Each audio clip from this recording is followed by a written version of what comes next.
Welcome to the Rotary Club of Akron. I lost my podium today. I asked for no stage, so they took the stage away, but they also took my podium. So I apologize. I have to look down at my script, so please bear with me. We are excited to be here today. We are all part of a 1.4 million passionate individuals in 46,000 clubs around the world.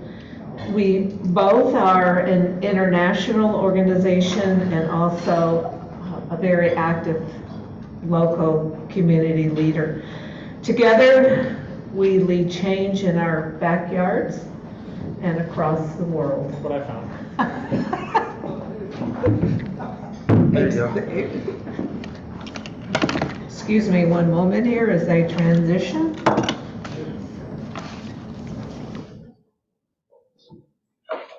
Oh, this is so much better, except now I have to deal with the crazy camera. Okay, all right. Oh, this is better. Thanks, Dave. I'm Linda Farkas, and I'm honored to be the 22-23 club president of the Akron Rotary Club. Everybody wants to see you. Okay, we're good. I just love being on camera. At this point, if you would please all stand, and we'll begin our meeting officially with the Pledge of Allegiance, then the four-way test and invocation. I pledge allegiance to the flag of the United States of America and to the republic for which it stands, one nation, under God, indivisible, with liberty and justice for all. Thank you. And our four-way test. Is it true? Is it fair to all concerned? Will it build goodwill and better friendship? And it be beneficial to all concerned? Thank you so much. Doug Cole will give our application. He's a club director and also president of the Akron Rotary Foundation. Mr. Doug. Oh boy. Is our prayer today, it's a prayer for volunteers. We thank you, Lord, as a volunteer for the chance to serve another year and to give of ourselves in some small way to those not blessed as we are each day. My thanks for health and mind and soul to aid us ever towards our goal, for eyes to see the good in all, a hand to extend before a fall, for legs to go where the need is great, learning to love, forgetting to hate, for ears to hear and heart to care when someone's cross is hard to bear, a smile to show our affection true, with energy aplenty the task to do. And all we ask, dear Lord, if we may, is to serve you better day by day. Amen. Thank you so much, Doug.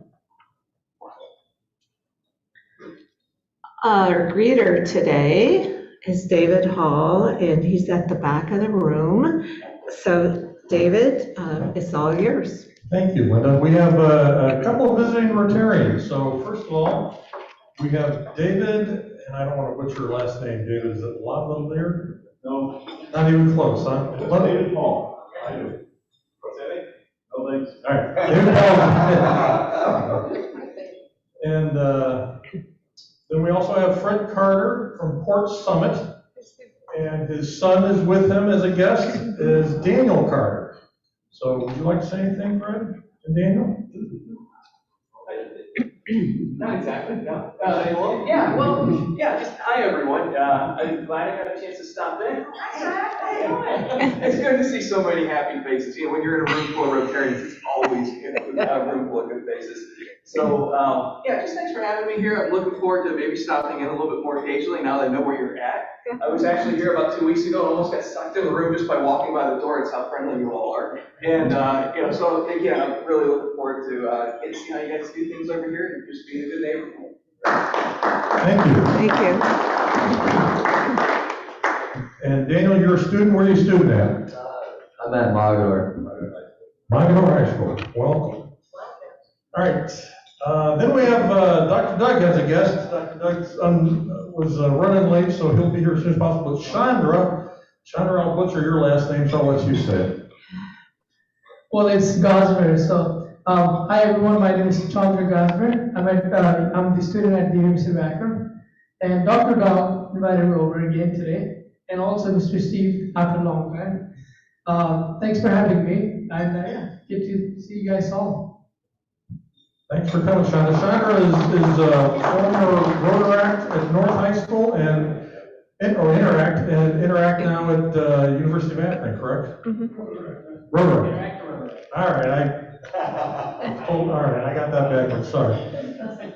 That's it for our guest, Linda, thank you. Great, thank you. I also wanted to extend a welcome to Fred Carter. He's a new president of his club, just like I'm a new president here. So congratulations and good luck for an exciting year. So come again, we'd love to have you. Thank you. Same to you. And then where's our little young man? Did he disappear?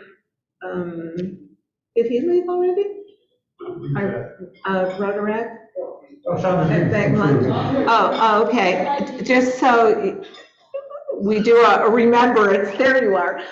He was president of the club there at North High School. And he's all grown up now. And it's like, I recognized him, was like, wait a minute, you're all grown up. So welcome, it's good to have you, hon. Thank you so much. Well, I was actually co-founder with Sawi. Sawi was the actual president who did the work, and I was more like vice president. But I was the president of other clubs like Mass Honor Society, STEM Club, soccer team captain, and many other things. Well, there's so many. So vice president, you did all the work. Yeah. No, wait a minute, Dave. Wait. You were vice president once too, Linda. Yeah, that's true, I was, once upon a time. Very good, well, it's exciting. Do we have any Rotary ambassadors here? Miss Julie. I'm going to take as many opportunities to come to our club meetings as I can, because pretty soon you will never see me again for at least a year. But I just had the opportunity to attend the Cleveland Club last week. They had their cluster meeting, which is the cluster of clubs that's involved with Cleveland. It was Mayfield, Cleveland, Sugar and Highlands, Sugar and Valley, and Cuyahoga County, basically. It was included in their cluster, which Fred and Linda, maybe you'll be having a cluster meeting with your cluster, which is Green, Akron, Fairlawn, Medina, Wadsworth, Fort Summit. I think there's 6. You guys know when that's coming, cluster meeting, you might want to reach out to your AG and find out. No, we haven't had a contact yet. They had their cluster meeting, so they invited the AG line to come up and visit the club, and we heard this really great presentation about building beds for children that don't have beds. And there are thousands and thousands of children that go to bed every night that don't sleep in the bed. They sleep on the ground or they sleep on piles of clothing. And so I guess there's a corresponding agency in Akron that does this same work. And so I'm trying to get the information for you in case you might want to do so as Akron. So it was just a really nice time to visit with some friends. So I'll be bringing more of that.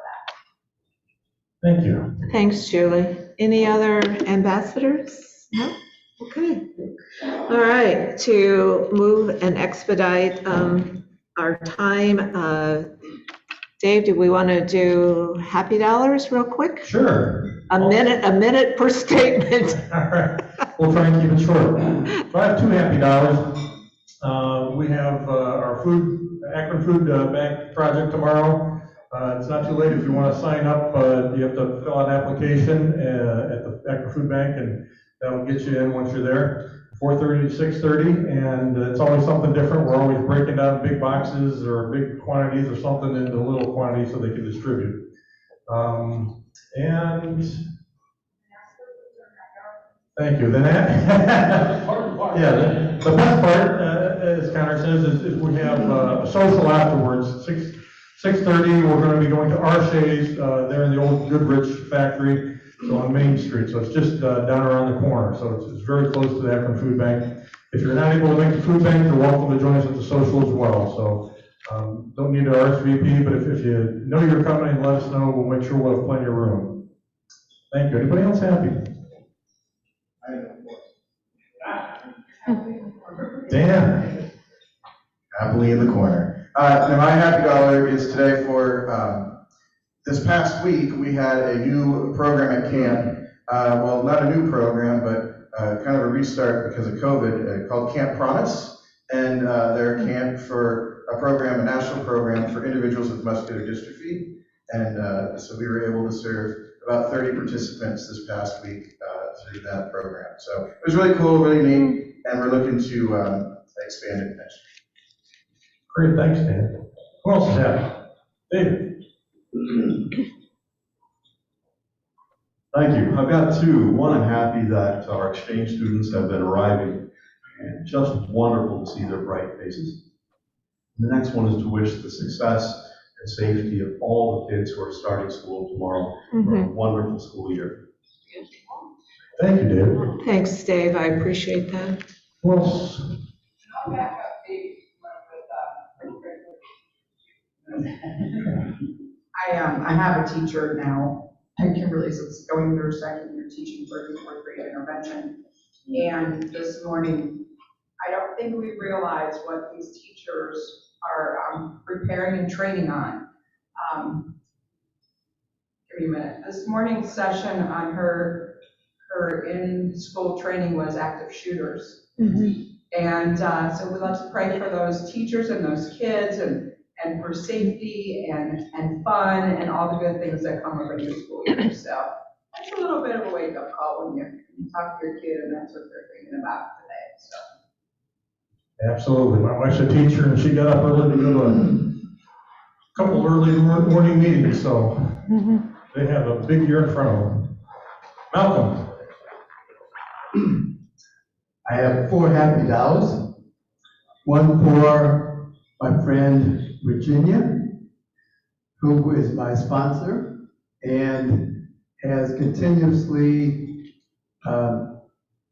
been there for me and gotten me here when many times that I may not have come.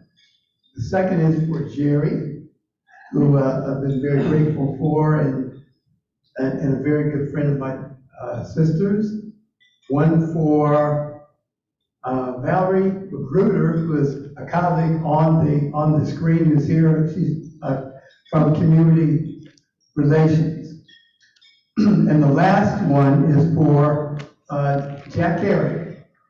And Jack continually reaches out. He reached out over the weekend, and he's always engaged in the community and trying to get me more involved. So thanks, Jack. Thank you, Malcolm. And Valerie, I'm so sorry I missed you on our guests, so welcome. If you'd like to unmute and say something, you're welcome to do that. Hey, no problem. That's okay. Thank you, everyone. Great to be here.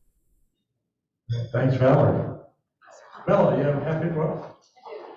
So I have 2 happy dollars. I just want to say our cornhole tournament, just a reminder, because Dr. Doug's running late, is Saturday, October 27th. Still time to register. We have flyers up here. David Hall just told me he's doing 3 teams for his company. So that's August 27th. Did you tell me that last week too?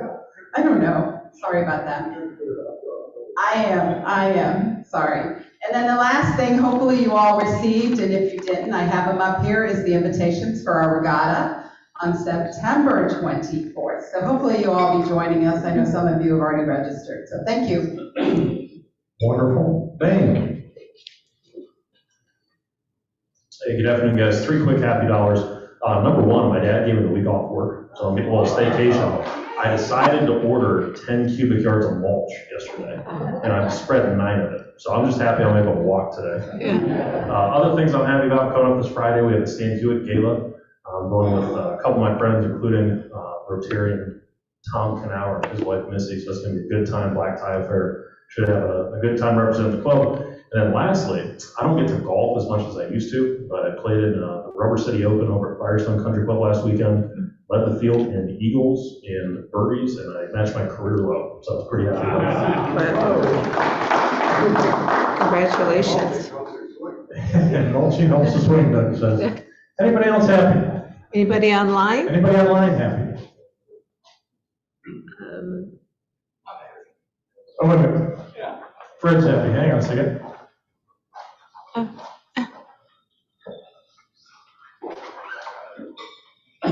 So I'm happy for a couple things today. One, that my son is here with me. We've been visiting the Bounce Center and getting interviewed by this company that wants to know about our wilderness explorations, and it's been a lot of fun. And I'm grateful that he's willing to come and hang out and learn some more about Rotary too. I keep tagging him along to these things, hoping that something sticks. The second thing I'm really happy and excited about is that Fort Summit will be hosting the four-way speech contest this coming year. We're really excited to have a lot of you come down and be a part of that. And we're also really excited to be hearing about all the support that other Rotarians will be offering us, because we're certainly not doing it on our own.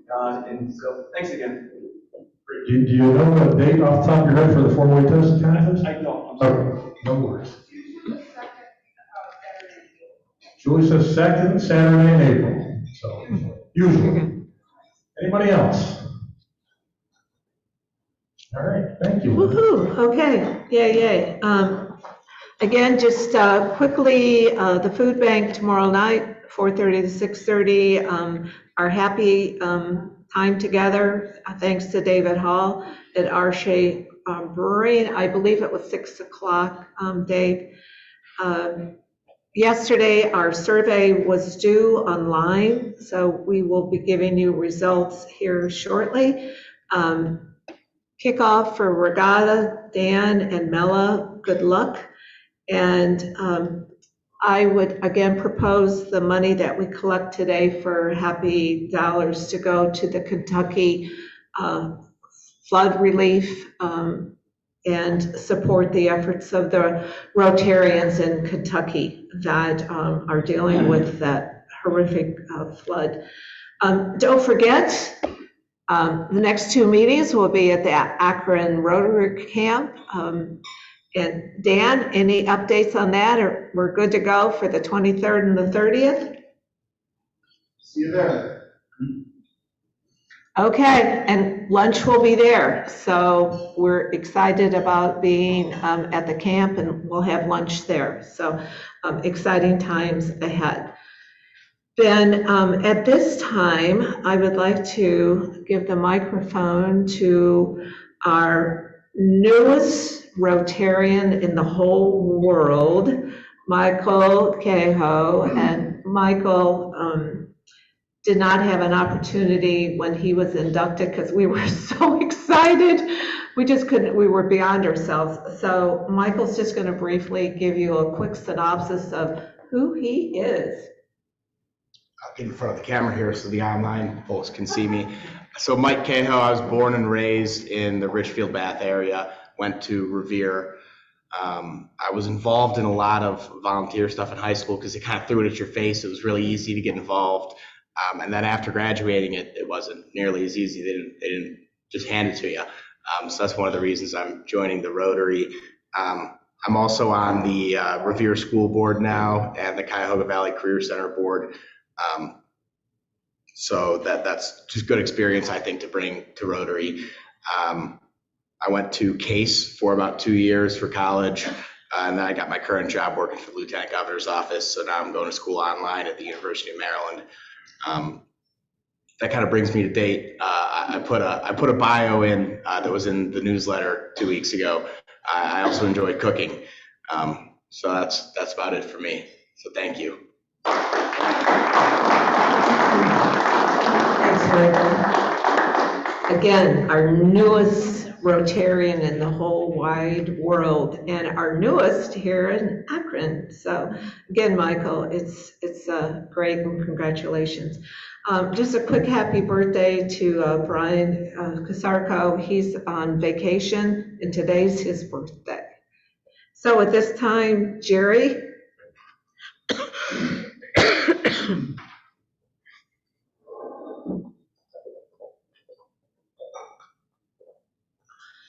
Well, I have the distinct honor of presenting the get to introduce her to today's speaker, my mother, Virginia Ginny Bueno.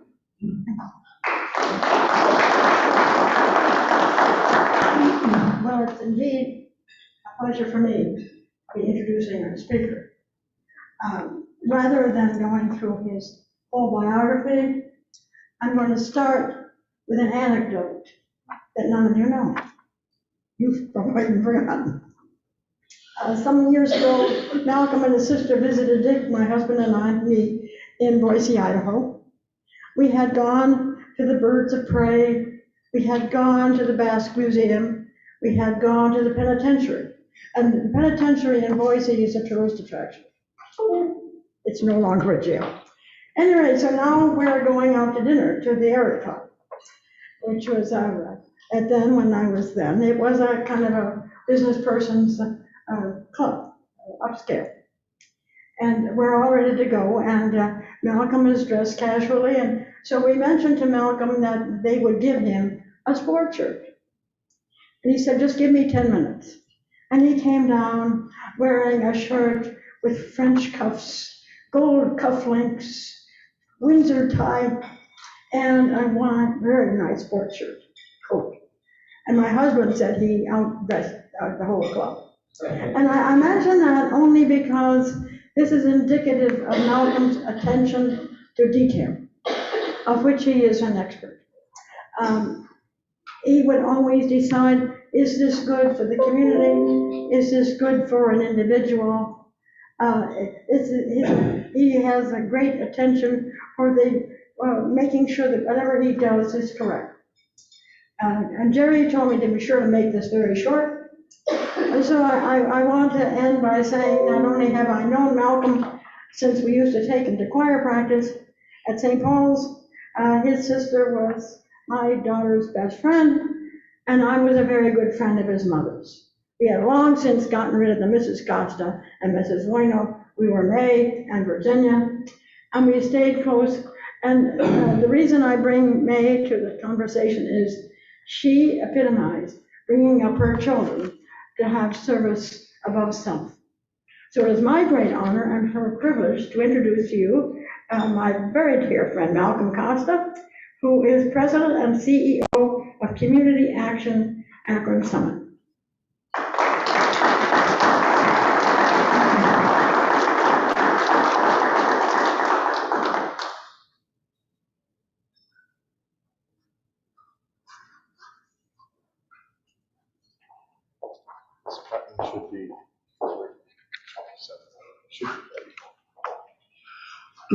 Yeah, I'd like to make some introductory remarks. One thing that I think Virginia alluded to, but may not have really been very kind in not saying. I'm sorry, can you take a step back for our friends on screen? You're good, right there. Oh, okay. You don't have to stand in front of it, you can stand to the left a little. Perfect. Okay. Thanks so much. Appreciate it. I just want to say that, over the years, Virginia invited me to join, and it's been over maybe 20, 25 years ago. And during that time, I have been I guess a so-so Rotarian, because for much of the time, I really didn't have very good understanding of Rotary. And I didn't necessarily have a lot of relationships in Rotary. And Virginia really many times was a reason for me to come, because I wanted to see her, and maybe not as interested in some of the other aspects, and didn't really pay probably enough attention, for which I certainly have learned a lot more. And I know there have been a lot of good people. Of course, Linda being one, and Steve especially, did, I thought, a great job. So just wanted to say thank you, and as well as all those others who have always welcomed me. I've never felt slighted or that there was any particular issue even though I think I've been about one of the few of color since the time that I came in. I've known Doug for many, many years, and I consider him a friend, and he's very, very passionate and concerned about the community and people, you know, and I've watched him in many ways, and certainly appreciate, you know, Doug Cole and all that he has done. So I just wanted to do a, you know, quick kind of intro.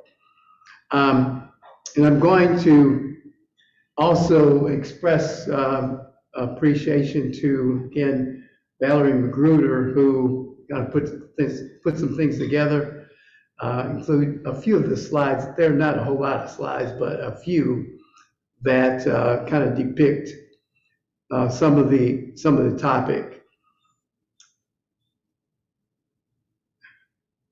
Based on the amount of time that's passed over the last, I mean, we're talking, you know, 50 some years,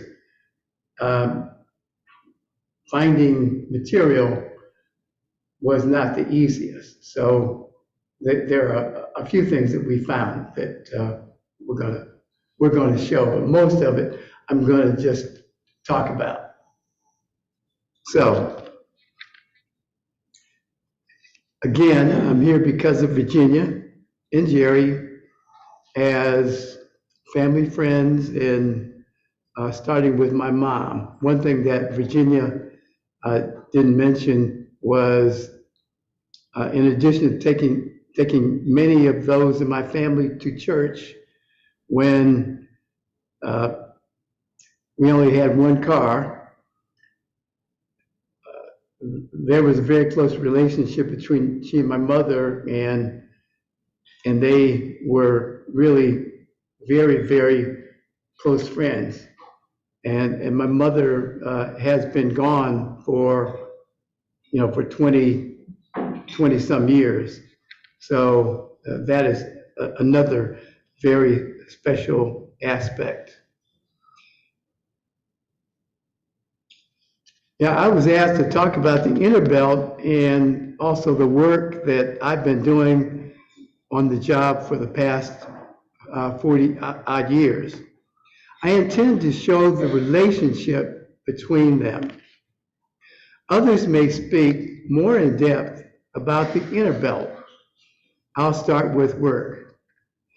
Community Action Akron Summit, or CA as we've referred to it, was created and designated the Summit County lead addressing poverty when Lyndon B. Johnson and Congress passed the Economic Opportunity Act of 1964. Our purpose is reducing poverty with maximum feasible participation of the poor, promoting economic opportunity, and addressing social determinants of health. When the poor, people of color and others, rioted in Watts during that time, Watts, Detroit, Cleveland, Newark, Akron, and other cities, the president and Congress created these programs. 1/3 of the quasi-government board is elected by the poor, many board members qualifying for services. For over 40 years, I have served as executive director from what had been a troubled agency, threatened with shutdown after the history of mismanagement in the 60s and the early 70s. Currently, our budget is about $25 million.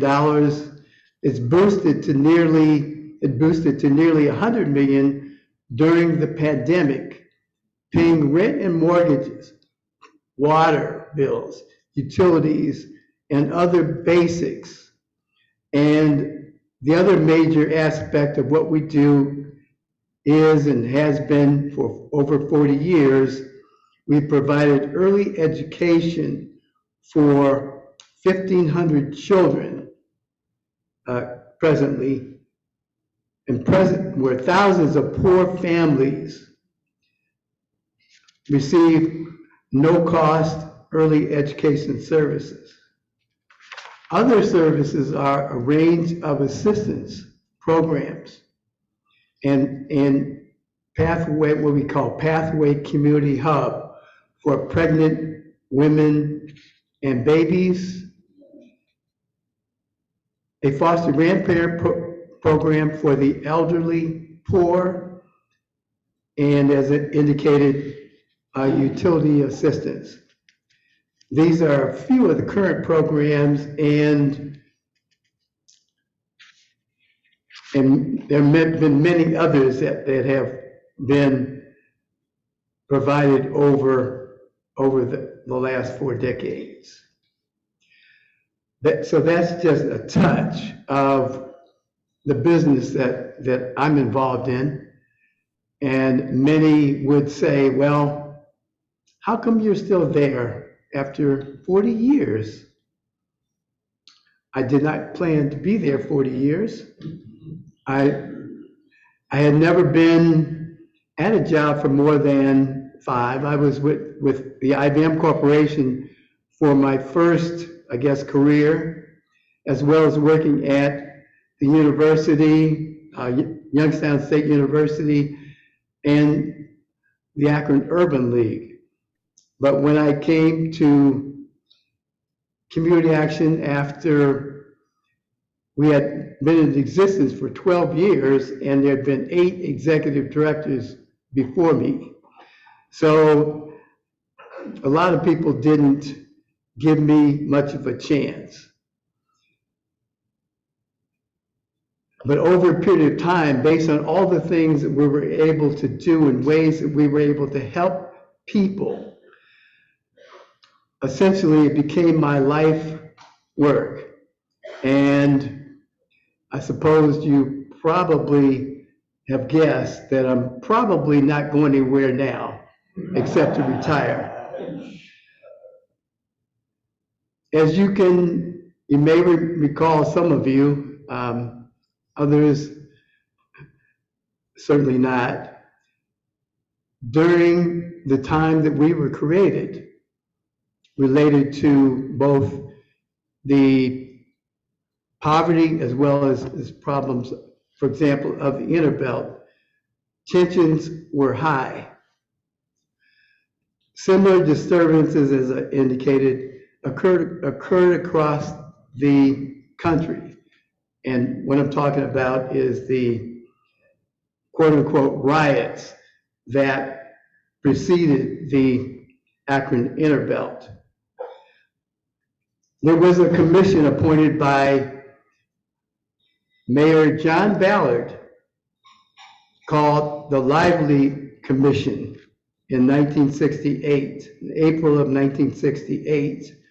And it was a 10-member citizens commission charged with investigating the quote-unquote riots and coming up with recommendations and solutions.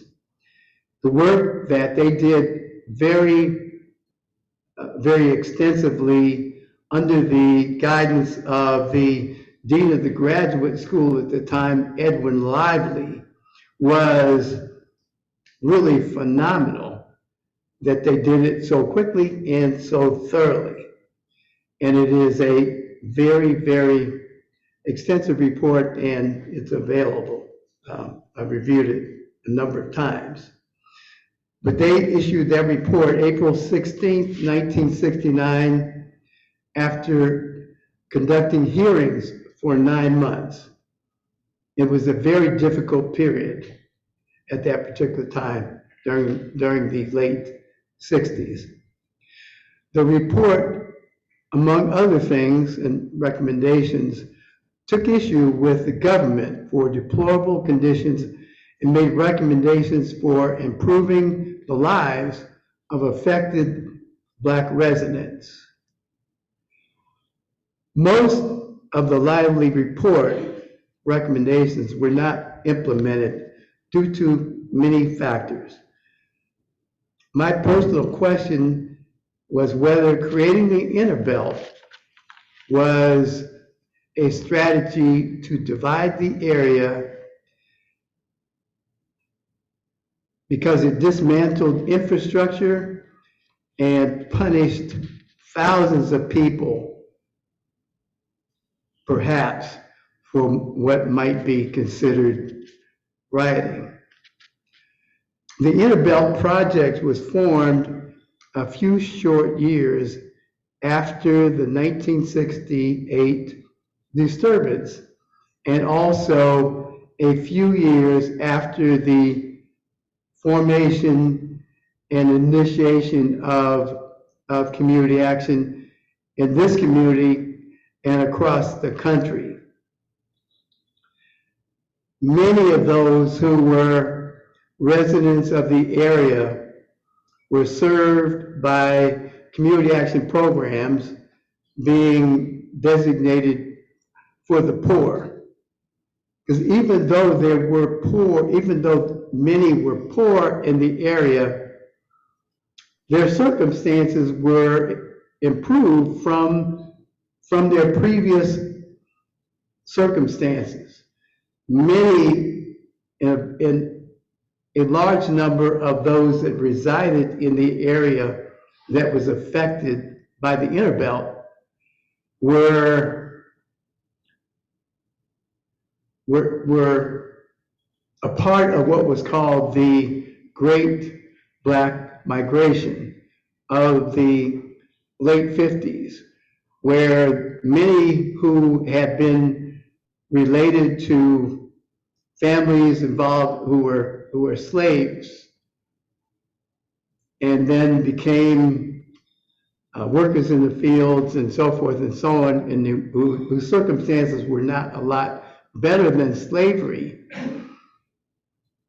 sought places like Akron, Chicago, Cleveland, and many other cities around the country to find a better life. So this is somewhat of the backdrop, and it ties not only to the Innerbelt and the challenges related to the Innerbelt, but also community action. Innerbelt construction stripped untold family wealth in its path and devastated the community, destroying lives, exacerbating criminal behavior. Again, many whose families relocated to Akron during the Great Migration from the South after World War II. And many of those, just let me explain that even though the circumstances were not necessarily that great in the areas where they relocated to prior to the Innerbelt, however, they were able to get jobs in factories, and although many of the jobs that they had were not necessarily, let's say, mainline factory jobs, and they worked in places like steel mills and other even menial type jobs. One of the aspects of it is that my own family was better off than many of those after relocating from North Akron in 1949.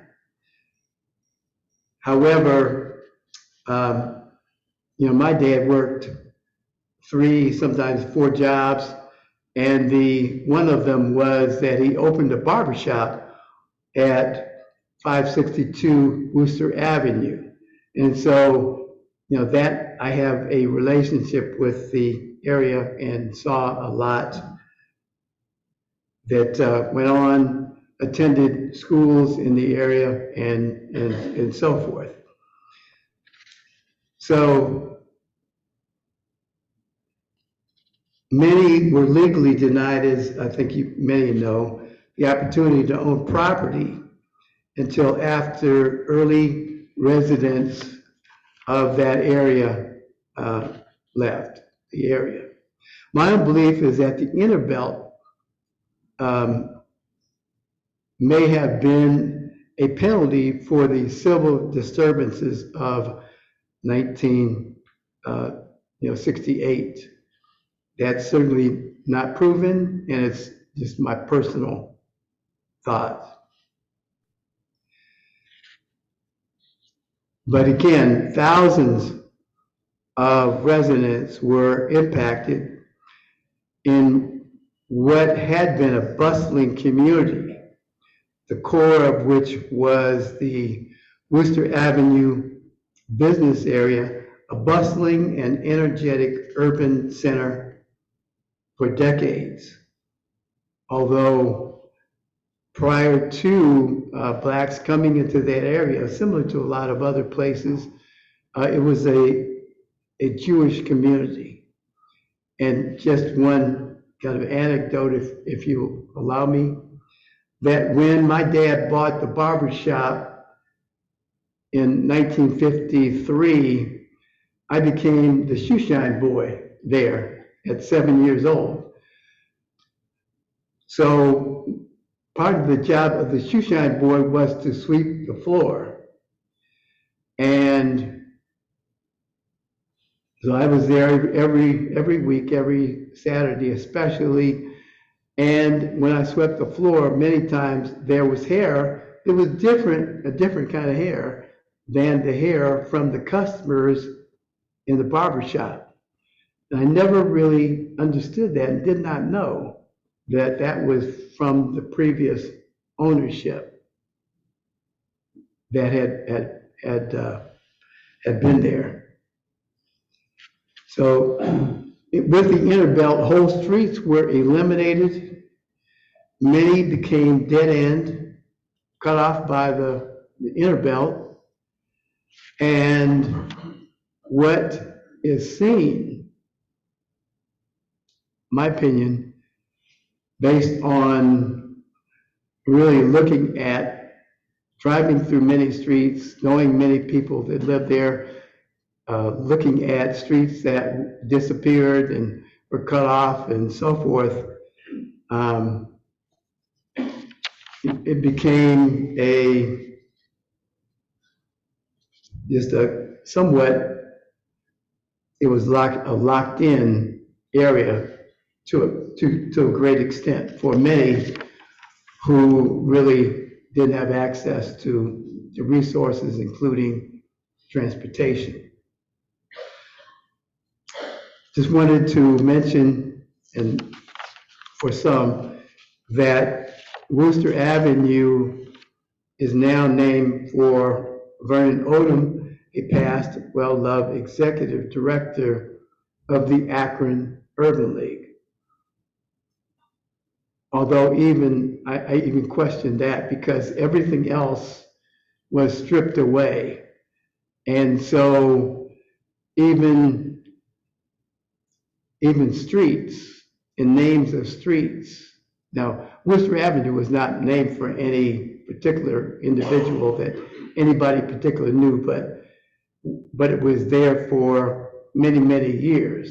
So there was a question of why the street's name was changed, although certainly the Urban League relocated onto that street.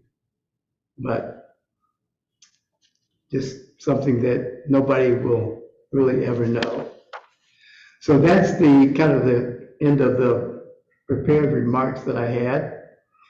Wanted to just show a few slides that perhaps would be of interest and meaningful that Valerie helped put together. So here's an article from the Beacon Journal that perhaps would be helpful.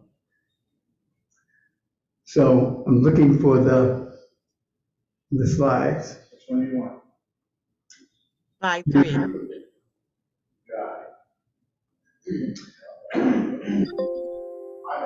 Again, thank you. This is our logo and information. This was the office that was in West Akron. We had offices all throughout the city, the county. This happened to be the office that was located at 625 and a half Worcester Avenue, which would have been about 3 blocks from what is now the Akron Innerbelt.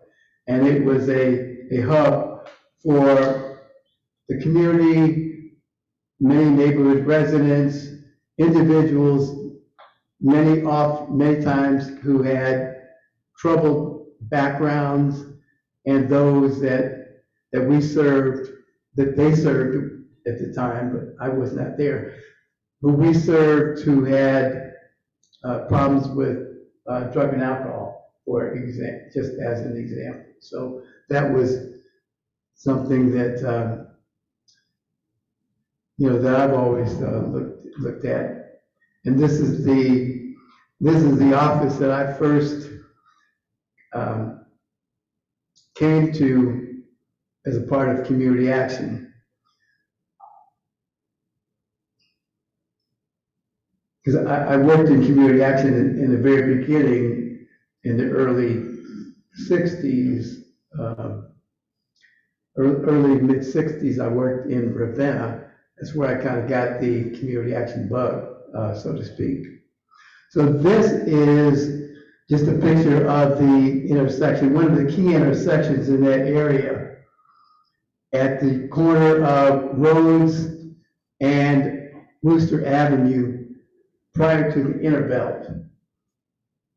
However, Rhodes Avenue was taken out. It was a major thoroughfare at that particular time, and this was a major intersection. And this barbershop and a restaurant and other businesses. This is a very bustling area with supermarkets, record shops, bakeries. And when I was coming up and when I worked at the barber shop, I would go to pick up lunch, from my dad, 8, 9 years old, and I walked down Worcester Avenue for several blocks. And I did not come right back. And there were always questions about, well, where have you been? I was just so fascinated at all of everything there was to see, all of the activity and bustling and people. It was very eclectic. There were places like what we would call, what some would call, who may be old to remember, what was called junkyards. There were junkyards, there were cleaners, there's an Isley store. Some of you may remember Isley's, Lawson's store, Sparkle Supermarket, barber and beauty shops. It was, because at one time, blacks really didn't feel comfortable going downtown because, there were issues and questions and so forth and so on. Mr. Costa, we want to thank you for your personal insight into a number of Oh, projects. I'm way over. Sorry. I'm way over. Well, thank you. Down to this before, I know the time is, but you are on the commission as to the future of the Innerbelt site. Have you come to any ideas? Yes, related to the Innerbelt basically a committee, a commission. There's going to be a repurposing and some changes, being made. I'm not a representative of that particular group. That's a consultant from San Francisco who's working with us, and many, many good people who are a part of this commission. And I believe that there'll be a good balance between some of the needs of the community and the overall city. Perhaps you'd like to stay a little later, because I think there may be some more questions people have. Many of us return to our business, but thank you once again. And Malcolm, since you're a Rotarian, instead of giving you a pin that you already have, I did one of the favorite things I do in my free time. I went on eBay and I bought you a beautiful postcard of the Ohio and Erie Canal, probably lot 16, from 1908. And you can add that to your refrigerator. Yeah, one of the other things I did want to Sorry, and the thank you. just briefly mention, in addition to Jerry kind of being a resident, I'm a resident of a development that's a part of what was the urban renewal program downtown. Thank you, Malcolm. Can you draw a where for us? For daily lottery tickets? All right, what do we have here?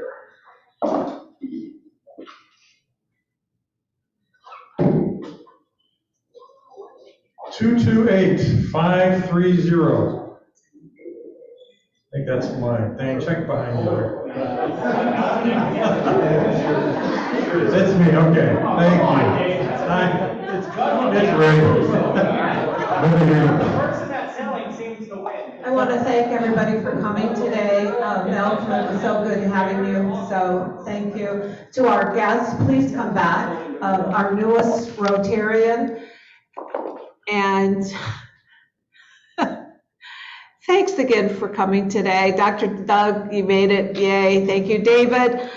David Paul is our wonderful district exchange student rep.